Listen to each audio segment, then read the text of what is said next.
ఈరోజే క్షీరాబ్ది ద్వాదశి. కార్తీక శుద్ధ ద్వాదశిని క్షీరాబ్ది ద్వాదశి అంటాం. ఈ ద్వాదశి విశిష్టతను తెలిపే కథ భాగవతంలోనూ కార్తీక పురాణంలోనూ ఉంది. ఈ కథను విన్నా, చదివినా, వినిపించినా సమస్త పాపాలు తొలగిపోతాయి. ఈరోజు తప్పకుండా భాగవతంలోని అంబరీషుడి కథను వినాలి. ఈ కథ గురించి కార్తీక పురాణంలో కూడా ఉంది. అదేవిధంగా ఈరోజు శ్రీ మహావిష్ణువు బృందావనానికి ఎందుకు వస్తాడు అనే దానికి సంబంధించిన పురాణ కథ ఉంది. ఈ రెండు కథలను ఈరోజు వింటే చాలు అష్ట ఐశ్వర్యాలు, భోగ భాగ్యాలు కలుగుతాయి. తులసి పూర్వజన్మలో మధురా నగరిలో ఒక గోపకన్య, శ్రీకృష్ణుడి అనురాగ పాత్రురాలు. వీరి ప్రళయ కలాపాలకు ఓర్వలేని రాధాదేవి ఆమెను భూలోకంలో పుట్టెదుగాక అని శపించింది. దానికి గోపకన్య భయపడి గోపాలుణ్ణి శరణు వేడింది. అప్పుడు కృష్ణుడు కరుణించి ఇలా పలికాడు: భూలోకంలో నీవు పుట్టిన తర్వాత కొంతకాలానికి నా గురించి తపస్సు చేస్తే నీవు నా అంశలో చేరిపోతావు అని అభయాన్ని ఇచ్చి ఆమెకు భయాన్ని పోగొట్టాడు. ఆ శాపం కారణంగా భూలోకంలో కార్తీక పౌర్ణమి శుక్రవారం రోజు మాధవి ధర్మధ్వజ రాజదంపతులకు కుమార్తెగా జన్మించింది. ఆ దంపతులు సంతోషించి ఆమెకు తులసి అని నామకరణం చేశారు. ఆమె అల్లారు ముద్దుగా పెరిగి యుక్త వయసుకు వచ్చింది. యవ్వన దశలో ఎవరు ఎంత చెప్పినా వినక బదరీవనానికి పోయి తపస్సు చేసింది. తపస్సు ఫలించి బ్రహ్మ ప్రత్యక్షమై ఏం వరం కావాలో కోరుకోమన్నాడు. దానికి తులసీమాత శ్రీ మహావిష్ణువు నాకు భర్తగా కలిగేటట్లు వరాన్ని ఇవ్వమంది. గోపాలుడి అంశగల సుధాముడు అనే గోపాలుడు రాధాదేవిచే శపించబడి భూలోకంలో శంఖచూడుడు అనే రాక్షసుడిగా పుట్టి బ్రహ్మదేవుడి అనుగ్రహం వల్ల తాను ఎవరిచేత చావకూడదు అనే వరాన్ని కోరుకున్నాడు. కాని బ్రహ్మ ఒక షరతు పెట్టాడు. ఏంటి అంటే, శంఖచూడుడి భార్యల్లో ఏ ఒక్కరైనా సరే శారీరకంగా గాని మానసికంగా గాని తమ శీలాన్ని కలంకపరుచుకుంటే శంఖచూడుడికి చావు తప్పదని వరాన్ని ఇచ్చాడు. ఈ సంఘటన తర్వాతే శంఖచూడుడు తులసిని మోహించి నారదముని ఆదేశం ప్రకారం గాంధర్వ వివాహాన్ని చేసుకున్నాడు. శంఖచూడుడు తులసితో ధర్మాన్ని చక్కగా నడుచుకుంటూ సుఖంగా కాలాన్ని గడుపుతున్నాడు. శంఖచూడుడికి అజేయత్వాన్ని సాధించాలి అనే కోరిక పుట్టింది. దీంతో అతని దుర్మార్గం చాలా ఎక్కువైంది. దీంతో దేవతలు త్రిమూర్తులను శరణు వేడారు. దానికి బ్రహ్మ ఇలా పలికాడు: వరం ఇచ్చింది నేనే, కాబట్టి నేనేమీ చేయలేను అన్నాడు. ఇక శంఖచూడుణ్ణి సంహరించడానికి మహాశివుడు తన త్రిశూలంతో ఆ రాక్షసుడితో యుద్ధం చేస్తూనే ఉన్నాడు. ఆ యుద్ధం మహాభయంకరంగా సాగుతూనే ఉంది. ఇక శ్రీ మహావిష్ణువు వృద్ధ బ్రాహ్మణ వేషంలో శంఖచూడుణ్ణి యాచించి సర్వమంగళమయమైన కృష్ణ కవచాన్ని గ్రహించి మాయా శంఖచూడుడి వేషంలో తులసి ఇంటికి పోయాడు. తులసి తన భర్త యుద్ధంలో గెలిచి వచ్చాడని భ్రమించి అతను కోరిన విధంగా దగ్గరకు వెళ్లి మోహించింది. వెంటనే తులసికి వ్రతభంగం జరిగిపోయింది. ఇంతలోనే ఆమె వంచించబడినట్లు గ్రహించి వెంటనే ఆమె లేచి దూరంగా నిలబడి దుఃఖిస్తూ మరుజన్మలో రాయిగా మారిపోదువుగాక అని తీవ్రంగా శపించింది. తరువాత తాను శపించింది శ్రీ మహావిష్ణువునే అని గుర్తించి మహావిష్ణువు యొక్క పాదాలపై పడి క్షమాపణలు వేడుకుంది. దానికి నారాయణుడు ఇలా పలికాడు: తులసి, నీవు రెండవ లక్ష్మివై నాతో శాశ్వతంగా నివసిస్తావు అని అనుగ్రహించి ఈ వర్తమాన కాలంలో నీ శరీరం గండకీ నదిగా, నీ సురోజాలు తులసి మొక్కలుగా మారిపోతాయి. అన్ని పత్రాలు పూల కంటే నీ తులసి దేవపూజకు ఎంతో ముఖ్యమైనది అవుతుంది. ఈ మూడు లోకాల్లో మరియు వైకుంఠంలో నీ తులసి సమస్త పుష్పాల కంటే శ్రేష్టమైనది అవుతుంది. ఎవరు తులసి పాత్ర జలముతో స్నానం చేస్తారో వారు సకల తీర్థాల్లోనూ స్నానం చేసిన ఫలితాన్ని, సమస్త యజ్ఞాల ఫలితాన్ని పొందుతారు. తెలిసి తెలియక చేసిన పాపాలు తొలగిపోతాయి. ఇక నేను పవిత్ర గండకీ నదిలో సాలగ్రామ రూపంలో నివాసముంటాను.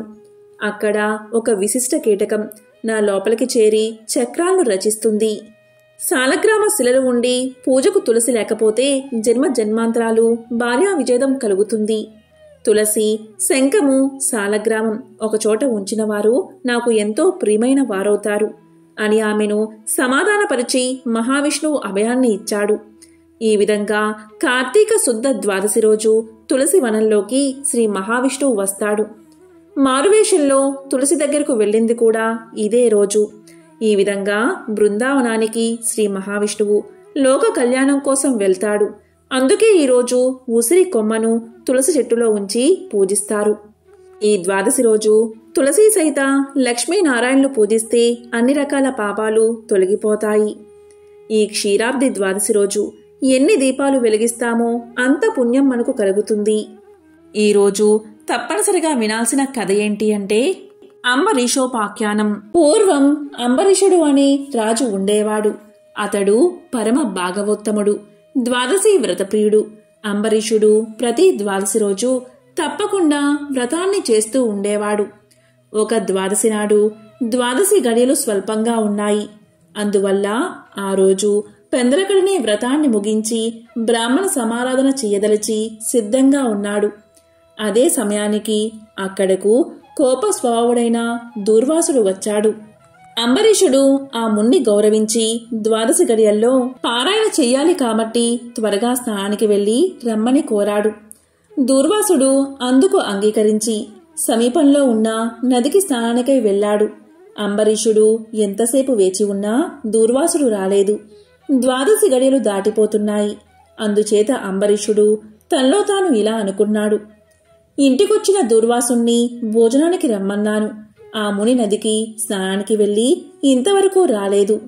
బ్రాహ్మణులకు ఆతిథ్యమిస్తానని మాట ఇచ్చి భోజనం పెట్టకపోవడం మహాపాపం.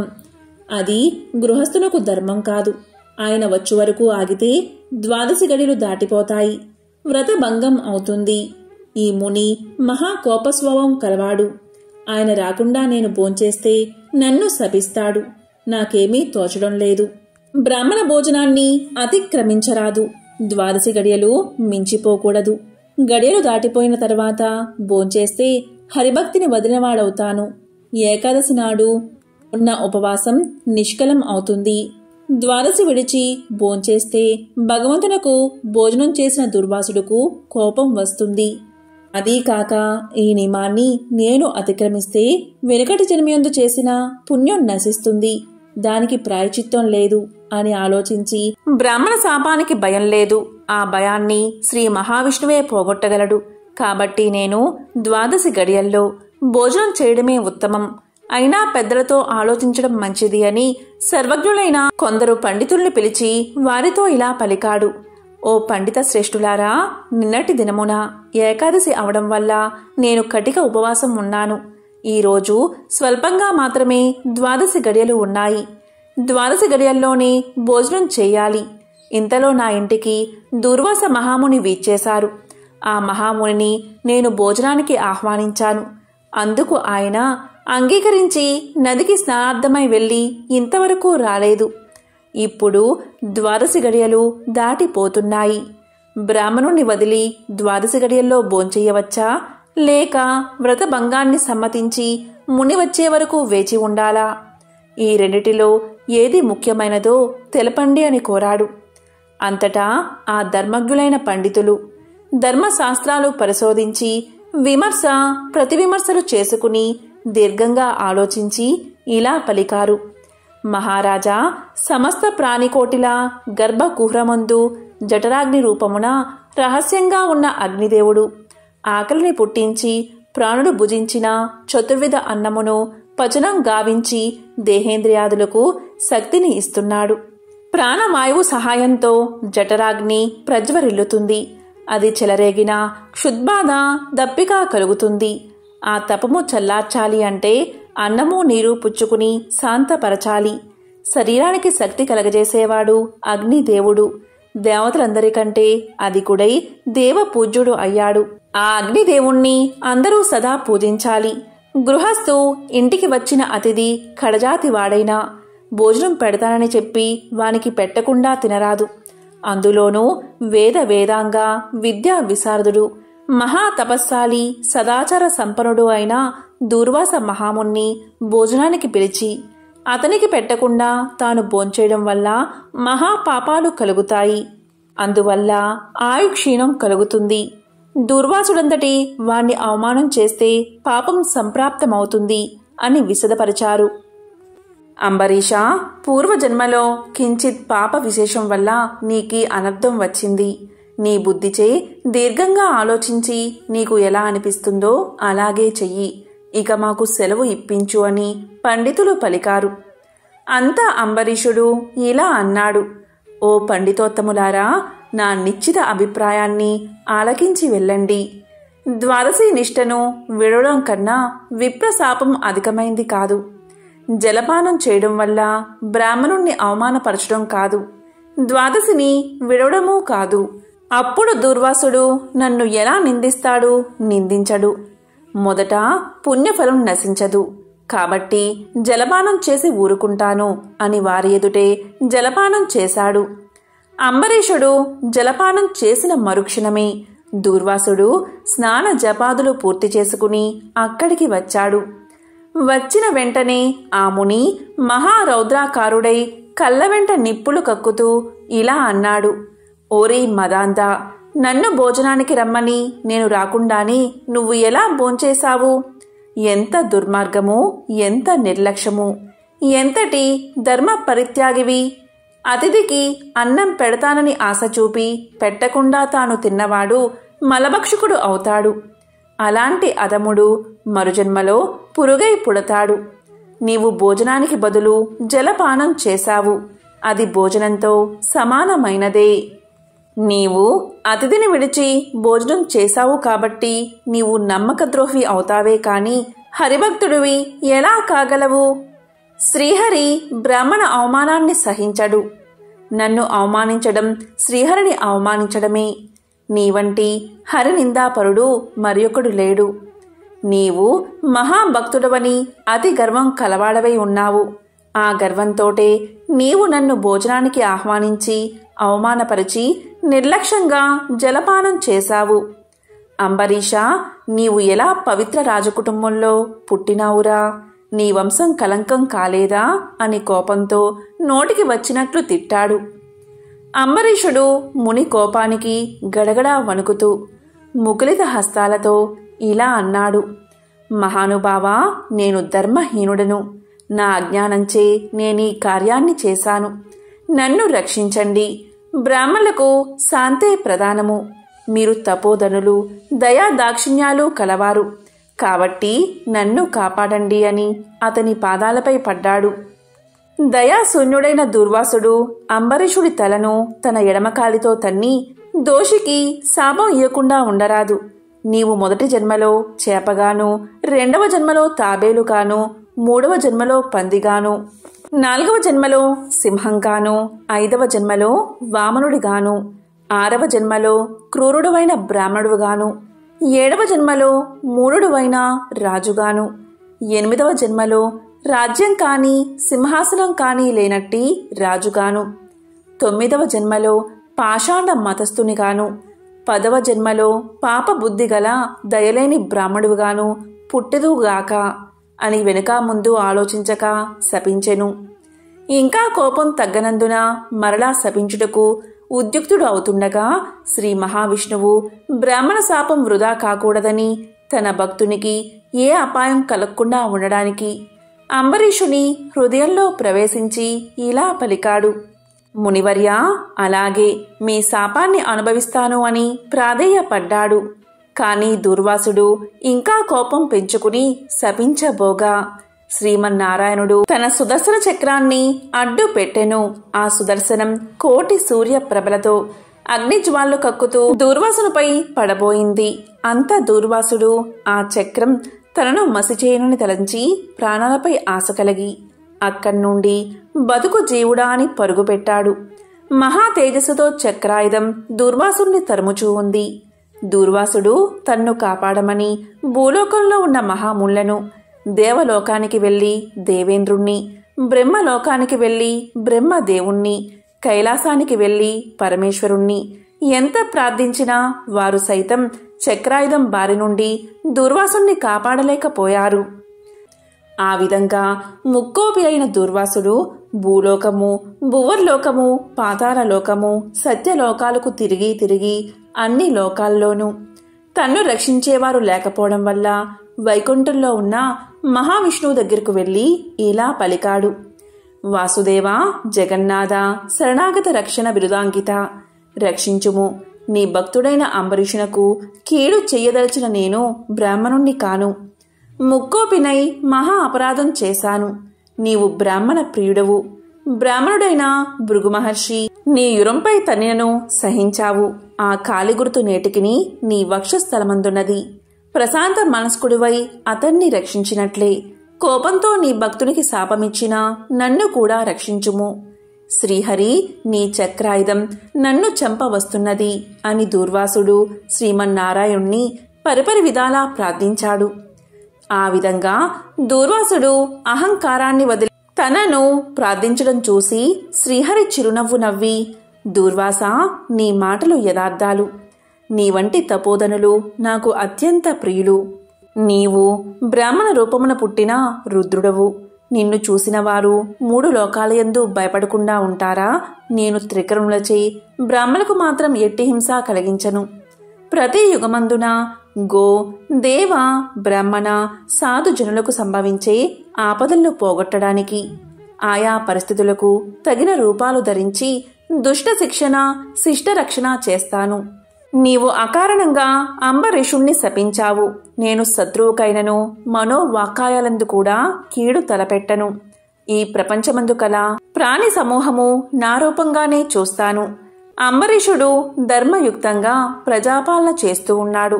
కాని అటువంటి నా భక్తుణ్ణి నీవు అనేక విధాలా దూషించావు. నీ ఎడమ పాదంతో తన్నావు. అతని ఇంటికి నీవు అతిథివై వచ్చి కూడా నేను వేలకు రాని ఎడలా 12 గడియలు దాటకుండా భుజించమని అంబరీషుడుకు చెప్పలేకపోయావు. అతడు వ్రతభంగానికి భయపడి నీ రాకకై చూసి జలపానం మాత్రమే చేశాడు. అంతకంటే అతడు అపరాధం ఏమి చేశాడు? చాతుర్వర్ణాల వారికి భోజన నిషిద్ధ దినాలయందు కూడా జలపానం దాహ శాంతికి పవిత్రతకు చెయ్యదగిందే కదా. జలపానం చేసినంత మాత్రమున నా భక్తుణ్ణి దూషించి శపించావు. అతడు వ్రతభంగానికి భయపడి జలపానం చేసినాడు కాని నిన్ను అవమానించుటకు చెయ్యలేదే. నీవు మండిపడుతున్నా బతిమాలి నిన్ను శాంతింప చేయడానికే చూశాడు. ఎంత బ్రతిమాలినా నీవు శాంతించనందున నన్ను శరణు వేడుకున్నాడు. నేనప్పుడు రాజు హృదయంలో ప్రవేశించాను. నీ శాపఫలము 10 జన్మల్లో అనుభవిస్తాను అని పలికిన వాడిని నేనే. అతడు నీ వల్ల భయంచే నన్ను శరణు వేడాడు. కాని తన దేహం తాను తెలుసుకునే స్థితిలో లేడు. నీ శాపాన్ని అతడు వినలేదు. అంబరీషుడు నా భక్త కోటిలో శ్రేష్ఠుడు, నిరపరాధి, దయాశాలి, ధర్మ తత్పరుడు. అటువంటి వాడిని అకారణంగా దూషించావు. అతన్ని నిష్కారణంగా శపించావు. విచారించకు. ఆ శాపాన్ని లోకోపకారానికై నేనే అనుభవిస్తాను. అది ఎలా అంటే, నీ శాపంలోనిది మొదటిది మత్స్య జన్మ. నేనీ కల్పమున మనువును రక్షించే నిమిత్తం సోమకుడు అనే రాక్షసుణ్ణి చంపే నిమిత్తం మత్స్య రూపం ఎత్తుతాను. మరికొంతకాలానికి దేవదానవులు క్షీరసాగరాన్ని మదించుటకు మందర పర్వతాన్ని కవ్వంగా చేస్తారు. ఆ పర్వతం నీటిలో మునగకుండా కూర్మ రూపమున నా వీపున మోస్తాను. వరహ జన్మ ఎత్తి హిరణ్యాక్షుణ్ణి వధిస్తాను. నరసింహ జన్మ ఎత్తి హిరణ్యకశిపుణ్ణి చంపి ప్రహ్లాదుణ్ణి రక్షిస్తాను. బలిచే స్వర్గం నుండి పారద్రోలబడిన ఇంద్రుడకు తిరిగి స్వర్గాన్ని అప్పగించడానికి వామన రూపమెత్తి బలిచక్రవర్తిని పాతాళ లోకానికి తొక్కేస్తాను.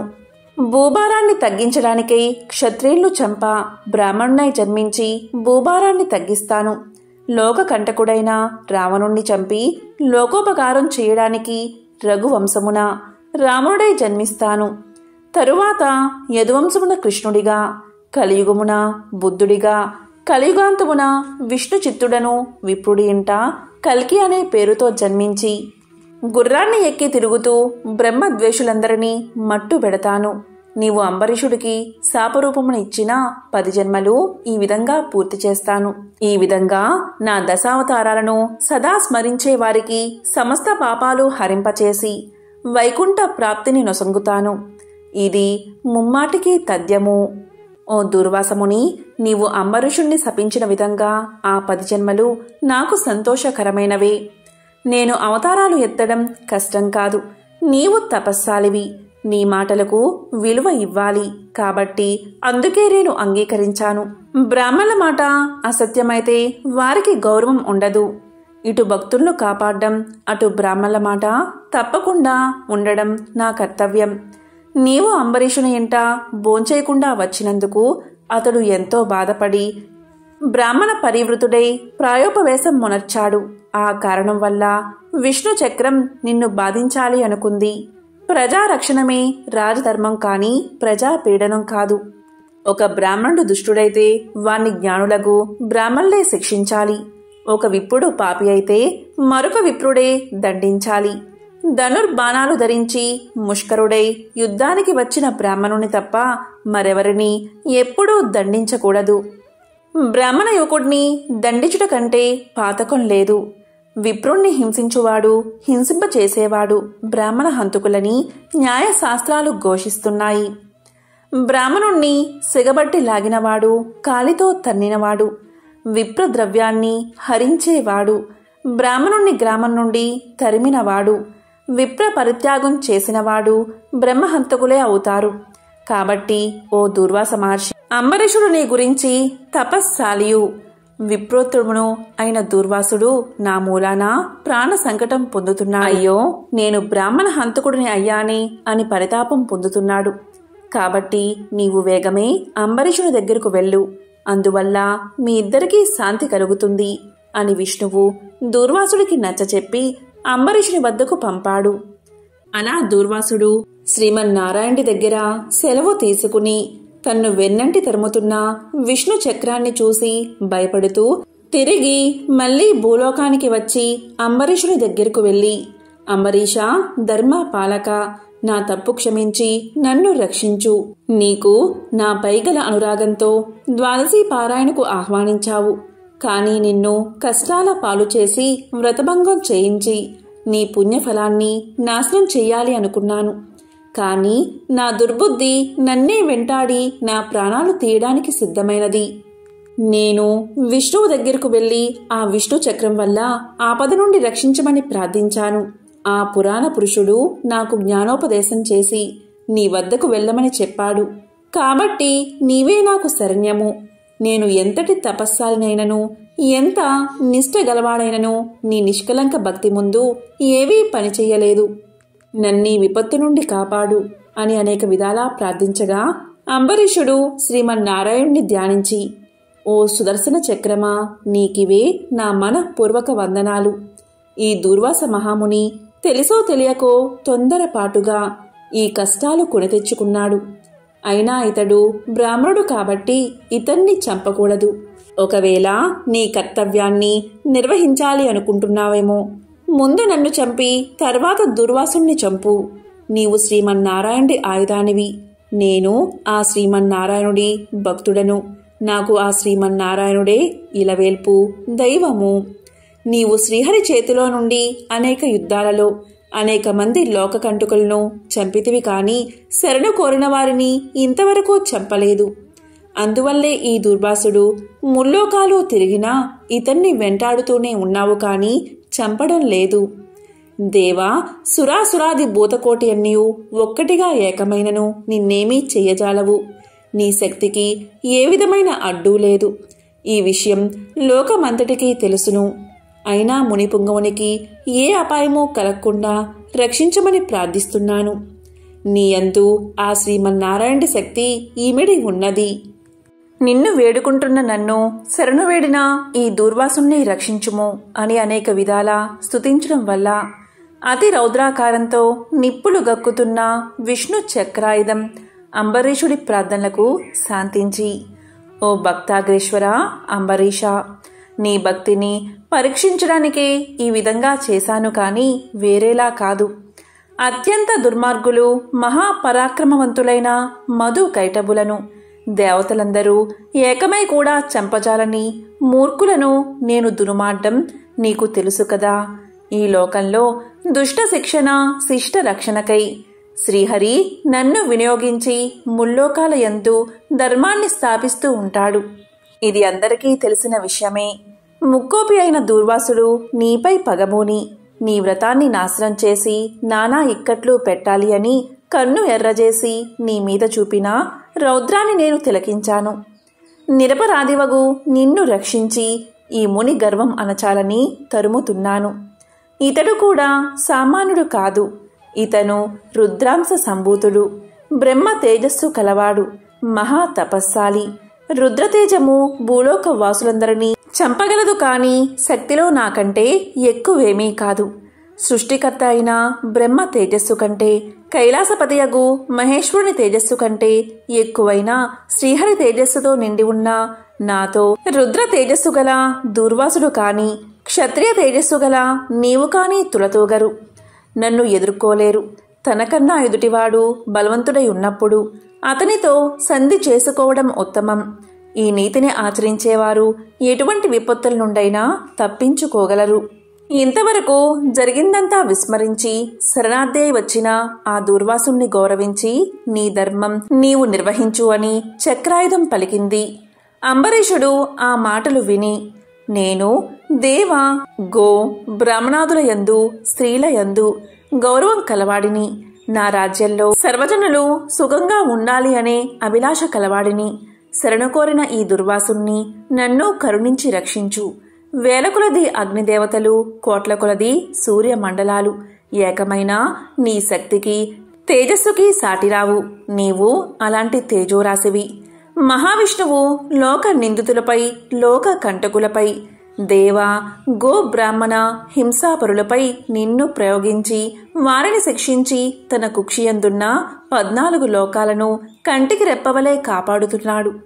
కాబట్టి నీకు ఇవే నా మనఃపూర్వక నమస్కృతులు అని పలికి చక్రాయుధపు పాదాలపై పడ్డాడు అంబరీషుడు.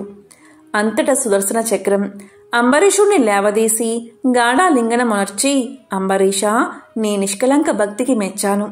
విష్ణు స్తోత్రం 3 కాలాలయందు ఎవరు పఠిస్తారో, ఎవరు దాన ధర్మాలతో పుణ్యఫలమును వృద్ధి చేసుకుంటారో, ఎవరు పరులను హింసించక, పరధనములకు ఆశపడక, పరస్త్రీలను చెరబెట్టక, గోహత్య, బ్రాహ్మణ హత్య, శిశు హత్యాది మహాపాతకాలు చెయ్యకుందరో అట్టివారి కష్టాలు నశించి ఇహమందు పరమందు సర్వ సౌఖ్యాలతో తులతూగుతారు. కాబట్టి నిన్ను దుర్వాసుని రక్షిస్తున్నాను. నీ ద్వాదశి వ్రత ప్రభావం చాలా గొప్పది. నీ పుణ్యఫలం ముందు ఈ మునిపుంగువుని తపశ్శక్తి పనిచేయలేదు అని చెప్పి అతన్ని ఆశీర్వదించి సుదర్శన చక్రం అదృశ్యమైపోయింది.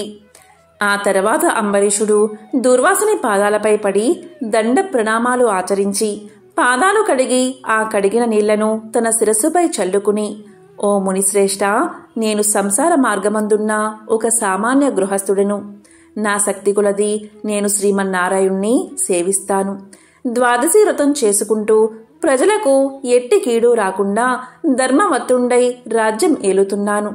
నా వల్ల మీకు సంభవించిన కష్టానికి నన్ను మన్నించండి. మీ ఎడల నాకు అమితమైన అనురాగం ఉండడం చేతనే తమకు ఆతిథ్యం ఇవ్వాలని ఆహ్వానించాను. కాబట్టి నా ఆతిథ్యాన్ని స్వీకరించి నన్ను, నా వంశాన్ని పావనం చేసి కృతార్థుణ్ణి చెయ్యండి. మీరు దయార్థ హృదయులు. ప్రథమ కోపంతో నన్ను శపించినా మరలా నా గృహానికి విచ్చేశారు. నేను ధన్యుణ్ణి అయ్యాను. మీ రాక వల్ల శ్రీ మహావిష్ణువు యొక్క సుదర్శనాన్ని చూసే భాగ్యం నాకు కలిగినది. అందువల్ల నేను మీ ఉపకారాన్ని మరవలేకున్నాను.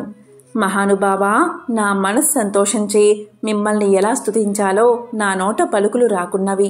నా కళ్ళ వెంట వచ్చు ఆనంద బాష్పాలతో తమ పాదాలు కడుగుతున్నాను.